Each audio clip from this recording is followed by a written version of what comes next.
அவர் எந்த ஊர்ல உங்களுக்கு முன்னாடி ஒருத்தர் பேக் மாட்டேன் நின்று இருந்தாரு? தெரியல, ரெண்டு பேர் மட்டும் தனியா இருந்துறாங்க போல. அந்த போய் நின்னுக்கிறான் கொஞ்ச நேரம், திடீர்னு அவர் அப்படி இப்படின்னா சவுண்டா கத்துறான், ஒரு மாதிரி பிஹேவ் பண்றான். காசு இல்லையான்னு தெரியல அவர்கிட்ட. ஒரே ஒரு நூடுல்ஸ் வாங்கி அந்த பையன் வரைக்கும் கொடுத்தாரு சாப்பிடறதுக்கு, அவர் சாப்பிடவே இல்லை. காசு இல்லாம 2000 ரூபாய்க்கு மேல வச்சிருந்தாங்க டிக்கெட் எடுக்கிறது.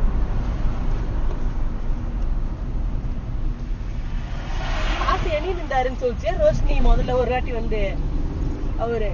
அப்ப சரி டிக்கெட் கொடுக்க ஆரம்பிச்சிட்டானு போது நான் நினைச்சேன். யார் எண்ணி நின்றது?